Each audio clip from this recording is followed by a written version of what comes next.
हे देवी तृष्णी, हमारा ये दुर्लभ दर्शन पाने के लिए तुमने देवताओं की 12,000 वर्षों तक तपस्या की है।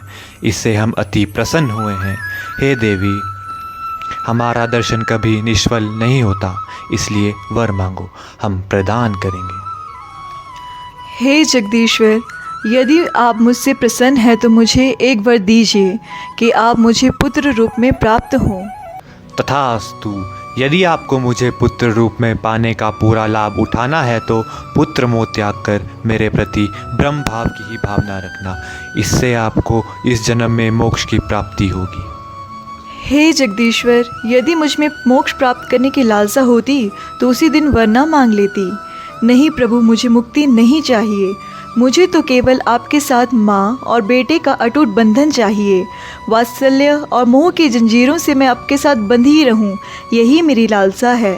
मुझे केवल माँ और पुत्र का संबंध याद रह जाए। सारा ज्ञान मेरे हृदय से मिटा दो प्रभु, मेरे हृदय से मिटा दो। तथास्तु।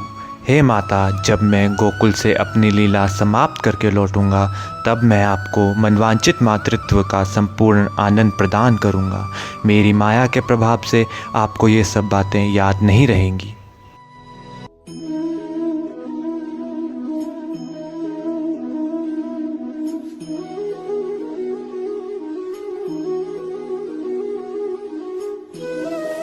उठो वासुदेव, कंस के आने से पहले मथुरा चले जाओ। परंतु देवी माता, मैं जाऊंगा कैसे? मेरे हाथों और पैरों में तो बेड़ियां पड़ी हैं और चारों तरफ कंस के पहरेदार हैं। तुम स्वतंत्र हो जाओगे, अब कोई बंधन नहीं रहेगा तुम पर। गोकुल में नंदराय के घर यशोदा के पास इन्हें रखो। वहाँ यशोदा के यहाँ अभी अभी एक बालिका ने जन्म लिया है, उसे वहाँ से उठाकर यहाँ ले आओ। जो आ गया देवी माता।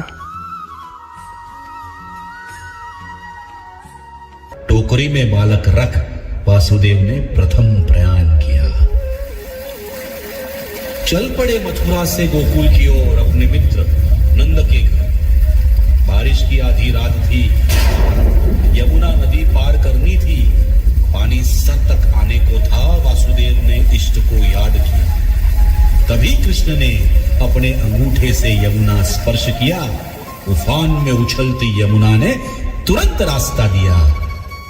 ये बड़ी अनोखी बात थी, पर ये तो कृष्ण लीला की शुरुआत थी।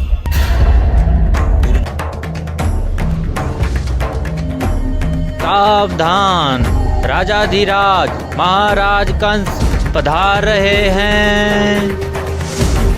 अपना 8वां पुत्र दे देवकी। नहीं भैया, इस बार तो कन्या हुई है। तेरी कुंडली में कन्या है ही नहीं। नहीं भैया, यह तो कन्या है। देवकी, कहाँ है तेरा 8वां पुत्र? भगवान से डर कंस। नहीं, मैं भगवान से नहीं डरता। डरता हूँ तो सिर्फ देवकी के 8वें पुत्र से। आकाशवाणी झूठ नहीं हो सकती, उसमें 8वें गर्भ की बात कही गई थी। तो फिर ये कन्या कहां से आ गई? हाँ, ये कन्या कहां से आ गई? दासी, तुमने अवश्य इनकी सहायता की होगी। नहीं महाराज, मैंने कुछ नहीं किया। भैरी, कौन आया था यहाँ? नहीं महाराज, यहाँ कोई नहीं आया था। झूठ बोलते हो? नहीं महाराज, मेरा विश्वास कीजिए, यहाँ कोई नहीं आया। कहो, हमारे किस शत्रु से मिले हुए हो और किसने बच्चा बदल दिया? नहीं महाराज, यहाँ कोई नहीं आया था। बस, देवकी, लाओ ये बच्चा मुझे दे दो। नहीं भैया। लाओ देवकी, लाओ। नहीं कंस। हाँ। हाँ।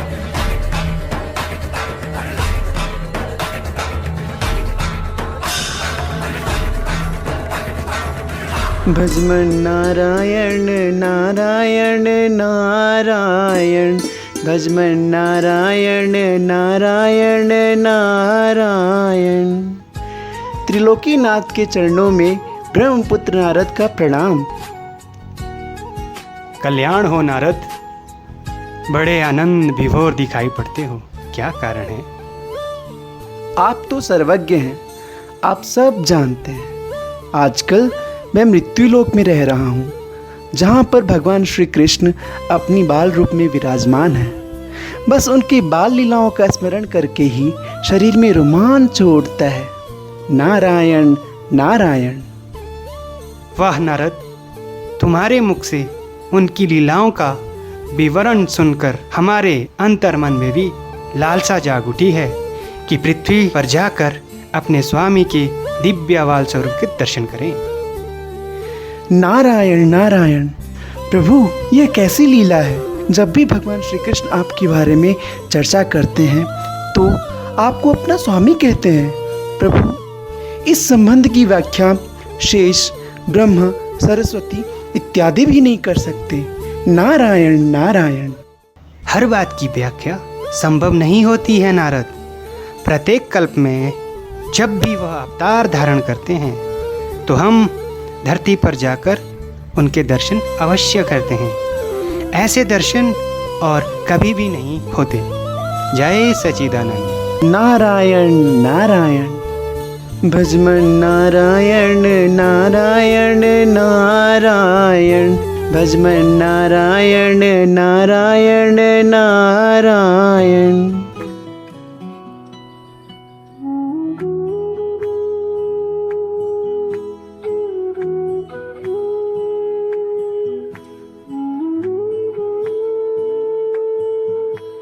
प्रणाम गुरुदेव, आपका गोकुल आगमन पर हार्दिक अभिनंदन। गुरुदेव, मैं आपसे अपने बालक के नामकरण की प्रार्थना करता हूँ। अति सुंदर, अति मनमोहक। हे नंदराय जी, आपके शिशु में गोलोक में रहने वाले साक्षात राधिकापति भगवान श्री कृष्ण की छवि दिखाई देती है, तो हम इनका वही नाम रखेंगे, कृष्ण। कृष्ण नाम की महिमा को तो मेरे गुरु शंकर ही जानते हैं।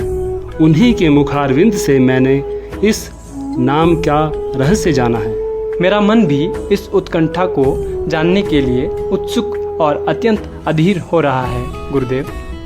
हे नंदराय जी, कृष्ण शब्द निर्वाण का वाचक है, अण शब्द मोक्ष का वाचक है और आ शब्द का अर्थ है दाता। सो कृष्ण वो जो निर्वाण और मोक्ष का दाता है। आपके पुत्र के और भी बहुत से नाम हैं तथा गुण भी अनंत हैं। सो इनके जितने अनंत गुण हैं उनके अनुसार उतने ही अनंत नाम हैं इनके। मैं उन नामों को जानता हूँ और मैं यह भी जानता हूँ कि आपका पुत्र हर युग में प्रकट होता रहा है। हर युग में इनका रंग कभी श्वेत, कभी लाल, कभी पीत, कभी काला होता है। आपका पुत्र न केवल आपके परिवार को अपितु समस्त संसार को आनंद प्रदान करने वाला है। गुरुदेव, आपके इस नामकरण के उपकार का यह वृष्णि वंश सदा आभारी रहेगा। तथास्तु।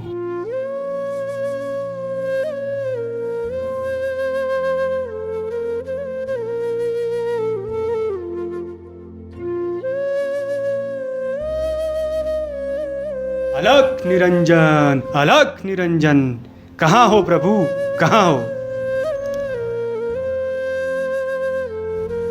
लल्ला को टीका लगाएंगे और ये धागा हाथ में बांधेंगे। अलख निरंजन।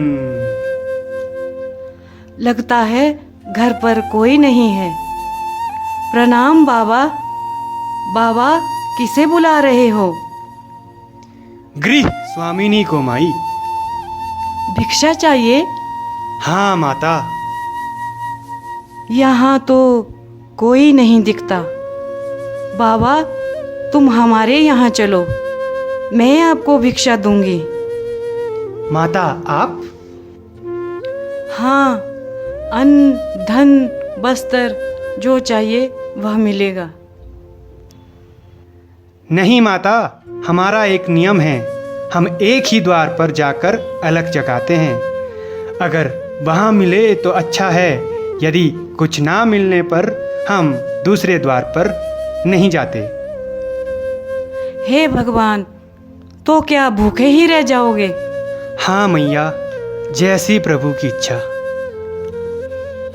नहीं बाबा, अगर हमारे ग्राम से कोई साधु भूखा ही लौट जाए तो नंदग्राम के लिए बड़े लज्जा की बात होगी। बाबा आप ठहरिए, मैं अंदर जाकर देखती हूँ यशोदा रानी क्या कर रही है।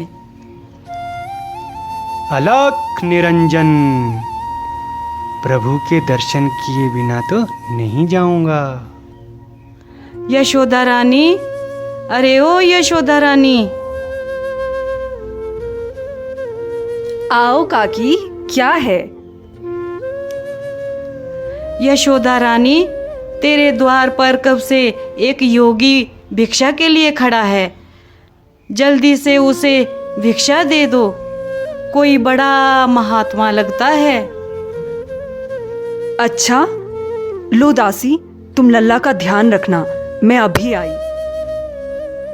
ऐसा जोगी मैंने कभी नहीं देखा। अरे उसके मुख पर इतना तेज है कि आंख ही नहीं टिकती। उसके ललाट का ऐसा तेज है जैसे सूर्य का तेज होता है।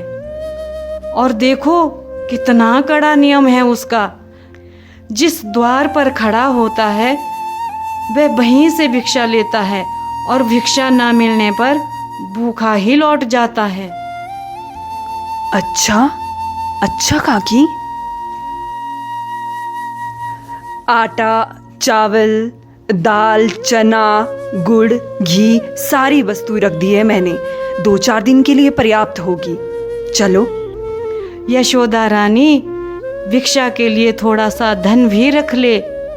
बड़ी दिव्य मूर्ति है, उसे प्रसन्न कर ले, आशीर्वाद पाएगी।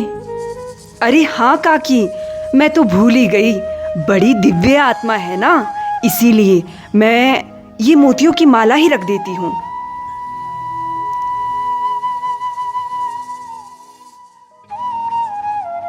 प्रणाम जोगी बाबा, मैं विलंब के लिए क्षमा चाहती हूँ। मैं अपने लल्ला के साज श्रृंगार में व्यस्त थी। धन्य हो माता, जो तुम्हें ऐसे दिव्य बालक की सेवा का सौभाग्य प्राप्त हुआ है। हमें भी ऐसे दिव्य बालक के दर्शन करवा दो। क्षमा करे जोगी बाबा, अभी उसे बाहर नहीं ला सकती। अभी अभी न लाया है उसे, ठंडी हवा लग जाएगी। मैया, हवाओं का चलना ना चलना जिसके संकल्प मात्र पर निर्भर है, उसकी व्यर्थ चिंता मत करो। नहीं जोगी महाराज, आप ये भिक्षा ग्रहण कीजिए और मुझे क्षमा कीजिए। मैया, ये हीरे, मोती, मणि, माणिक मेरे किस काम के? चाहो तो तुम ये मुझसे ही ले लो। काकी, काकी, मुझे तो ये कोई सामान्य साधु नहीं लगता, ये मुझे कोई मायावी लगता है। देखिए जोगी बाबा, तुम जैसे पहले भी अनेकों मायावी आ चुके हैं, जो पहले तो ऐसी चिकनी चुपड़ी बातें करते हैं, फिर मेरे लल्ला का अनिष्ट करने की चेष्टा करते हैं। मेरे लाल ने आप लोगों का क्या बिगाड़ा है कि आप सब उसके शत्रु बन गए हो? भिक्षा चाहिए तो ले लीजिए, अन्यथा पधारिए। मैया, इतनी कठोर मत बनो। मैं दूर कैलाश पर्वत से आया हूँ।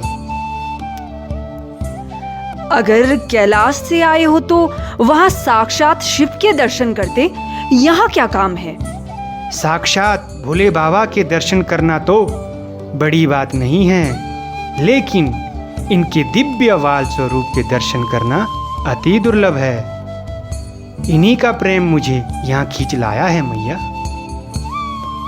क्षमा कीजिएगा महाराज, मेरे स्वामी का सख्त आदेश है कि किसी भी अनजान व्यक्ति के सामने अपने बालक को बाहर मत लाना। इसीलिए अभी आप भिक्षा ग्रहण कीजिए और मुझे क्षमा कीजिए। नहीं नहीं यशोदा, ये कोई अनजान व्यक्ति नहीं है। अरे मैंने कहा था ना, गोकुल में आने से पहले मैं काशी में थी, वहीं मैंने इन महापुरुष के दर्शन किए थे। ये सचमुच परम दिव्य शक्ति है, शक्तिमान है, परम शक्तिमान है। पौर्णमासी बुआ, क्या तुम सत्य कह रही हो? क्या तुम इन्हें जानती हो? हाँ यशोदा, हाँ, मैं इन्हें भली भांति जानती हूँ। अरे ये तो तेरा सौभाग्य है जो तेरे लल्ला का प्रेम इन्हें यहाँ खींच लाया है। जा यशोदा जा, लल्ला को ले आ। किंतु इनकी वेशभूषा तो देखिए, मेरा लाल तो वैसे ही इन्हें देखकर डर जाएगा। ना बाबा ना। नहीं यशोदा नहीं, इनके दर्शन मात्र से समस्त भयों का नाश हो जाता है, सभी बाधाएं दूर हो जाती है। जा यशोदा जा, लल्ला को ले आ। ये पौर्णमासी बुआ कभी झूठ नहीं बोलती। यशोदा रानी, याद है तुम्हें जब ये पहल गोकुल आई थी, तब इन्होंने ही तुम्हें आशीर्वाद दिया था कि तुम्हारे घर लल्ला ही होगा। ये सदा सत्य कहती हैं, सो इनकी बात मान लो बेटी।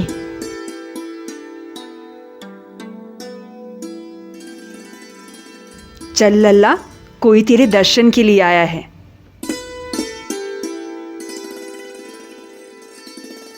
लीजिए जोगी महाराज, आप इन्हें देख लीजिए और अपना आशीर्वाद दीजिए। मैया, आज्ञा हो तो क्या मैं इनके चरणों को स्पर्श कर लूं? नहीं महाराज, मैं इन्हें आपको हाथ लगाने नहीं दे सकती।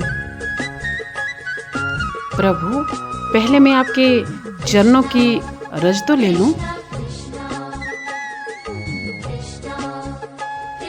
जुग जुग जिए तेरा लाल मैया, जुग जुग जीवे तेरा लाल मैया, जीवे तेरा लाल। ओ जुग जुग जीवे तेरा लाल मैया, जीवे तेरा लाल। जीवे तेरा लाल मैया, जीवे तेरा लाल। जुग जुग जीवे तेरा लाल मैया, जीवे तेरा लाल। भिक्षा तो लेते जाइए।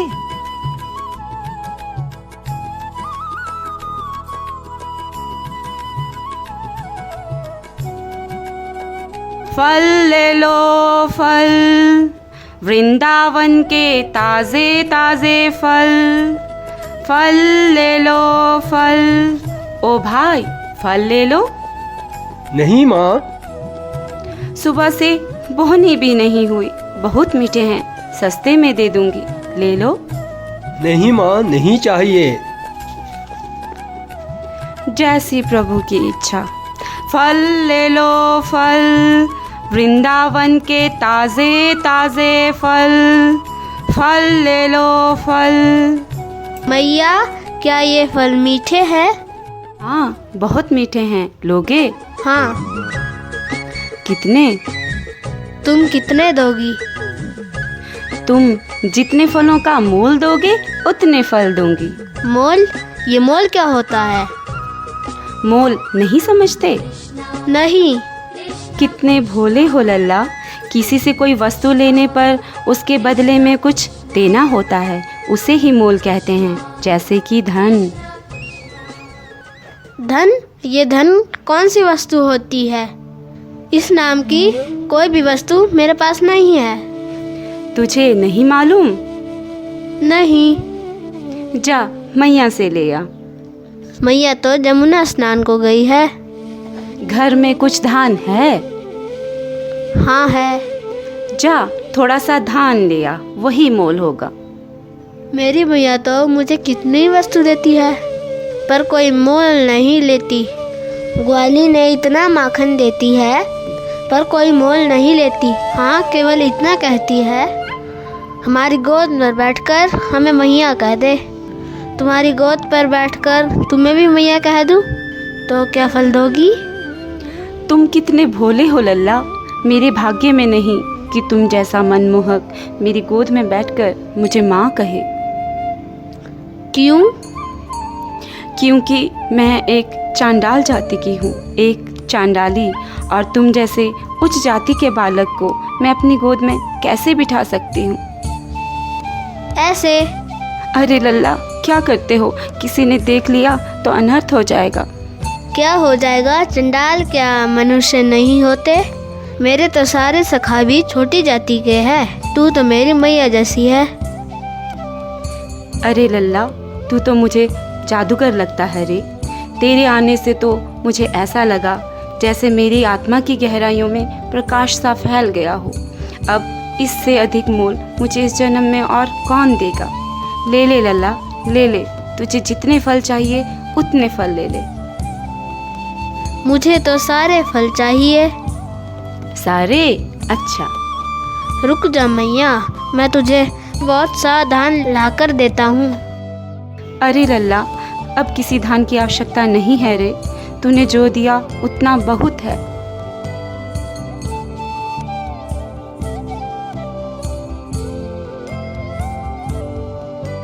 देख मैया, मैं तेरे लिए कितना धान लाया हूँ। वाह लल्ला, कितना धान लाया रे। मैया, मैं तो बहुत सारा धान लाया था, परंतु कुछ रास्ते में गिर गए। आज तो बड़ा अच्छा सौदा हो गया रे लल्ला, बड़ा अच्छा सौदा हो गया।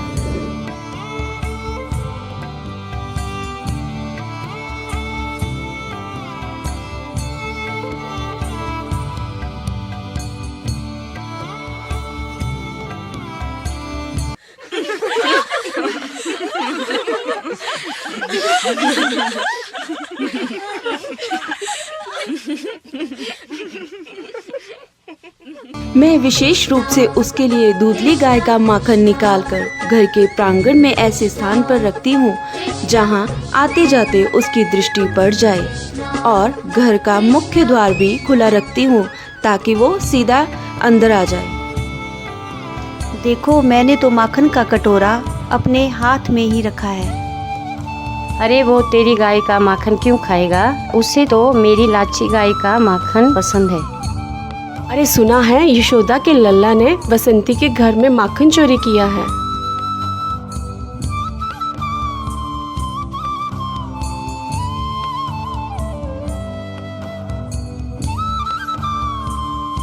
यशोदा रानी, पता है आज तेरे लल्ला ने क्या किया है? अच्छा काकी, क्या किया है? उसने बसंती के घर में माखन की चोरी की है। अच्छा, आज आने दो उस बदमाश को, आज मैं उसको भूखा ही रखूंगी। अरे यशोदा, ऐसा मत करना। अरे काकी, उसे सबक सिखाना बहुत जरूरी है, वरना लोग क्या कहेंगे कि उसकी मैया उसे खाने को कुछ नहीं देती। यशोदा रानी, यदि तुम ऐसा करोगी तो मैं नंद महाराज से तुम्हारी शिकायत कर दूंगी। मैया, भूख लगी है, मुझे भूख लगी है। जा, मैं तुमसे बात नहीं करूंगी। आज तुमने बसंती के घर में चोरी क्यों की?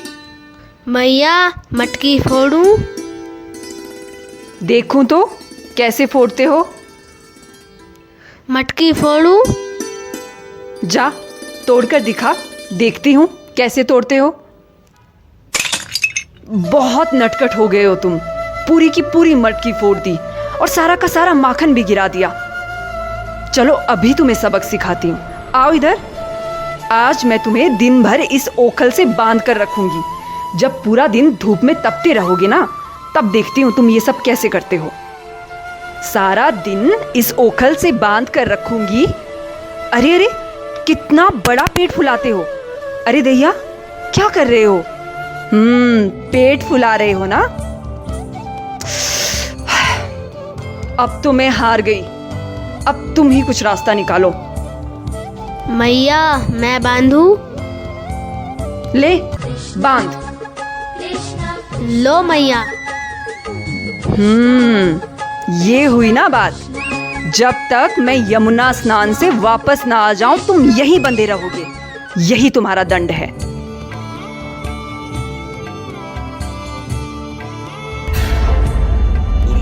हे प्रभु, हे जगदीश्वर, हे सच्चिदानंद स्वरूप, हम दोनों देवताओं के कोषाध्यक्ष राज कुबेर के पुत्र हैं। ऋषि मुनि नारद जी के द्वारा श्रापित होने के कारण हमें ये वृक्ष योनि प्राप्त हुई है। आपके स्पर्श मात्र से आज हमारा उद्धार हो गया। आपका कोटि कोटि धन्यवाद। आप धन्य हैं प्रभु, आप धन्य हैं। आपका धन्यवाद प्रभु, आपकी कृपा से हमारा उद्धार हुआ। आप धन्य हैं प्रभु, आप धन्य हैं। यदा यदा हि धर्मस्य ग्लानिर्भवति भारत, अभ्युत्थानमधर्मस्य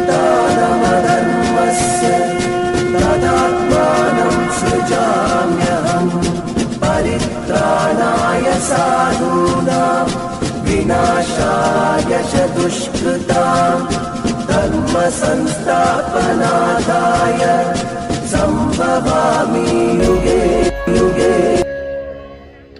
कृष्ण पक्ष की अष्टमी थी, अंधेरी रात थी, आसमान में बिजली कड़क रही थी, ऊर्जा परम पर थी, बारिश चरम पर थी। मथुरा नगरी की काल कोठड़ी थी, माँ देवकी को प्रसव की पीड़ा उठी थी, स्वर्ग में देवों की उत्कंठा बढ़ी थी, ये कृष्ण जन्म की घड़ी थी। एक तेजपुंज दिखाई दिया, माँ देवकी ने एक ओजस्वी बालक को जन्म दिया। माता ने बालक को छाती से लगाया, भगवान ने पहली बार ममता का अमीरस्पान किया। अपनी खुशी से देवकी ने वासुदेव को बालक सौंप दिया, टोकरी में बालक रख वासुदेव ने प्रथम प्रयाण किया। चल पड़े मथुरा से गोकुल की ओर अपने मित्र नंद के घर। बारिश की आधी रात थी, यमुना नदी पार करनी थी, पानी सर तक आने को था, वासुदेव ने इष्ट को याद किया। तभी कृष्ण ने अपने अंगूठे से यमुना स्पर्श किया, उफान में उछलती यमुना ने तुरंत रास्ता दिया। ये बड़ी अनोखी बात थी, पर ये तो कृष्ण लीला की शुरुआत थी।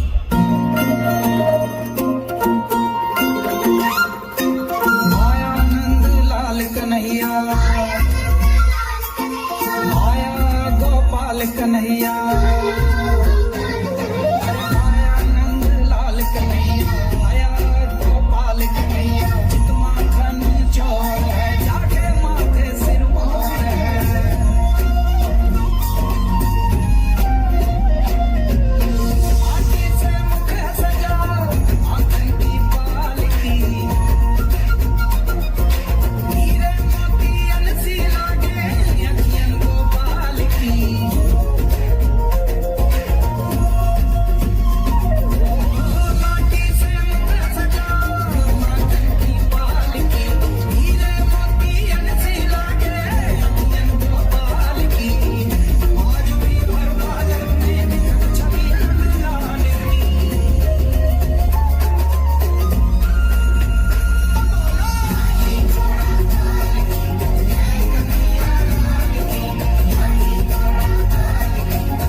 खेल खेल में खेलेंगे अब खिलाड़ियों से खेल, करेंगे अब तो जुल्मी दमनी शेषनाग से मेल। आओ सखा सिखाते हैं कालिया नाग को सीख, कैसे सुने हम अपने सारे गांव की चीख। गांव हमारा, मैदान हमारा, नदी का पानी सारा हमारा, कालिया बाहरी डेरा डाले कैसे होगा हमें गवारा। तो क्या है वो बड़ा बलवान, देंगे हम उसे आह्वान। साथी मेरे डरना मत, करना है उसे नतमस्तक, होगी उसकी शक्ति अपार, हम एक होंगे करेंगे उसे आह्वान। साथी मेरे डरना मत, करना है उसे नतमस्तक, होगी उसकी शक्ति अपार, हम एक होंगे करेंगे वार।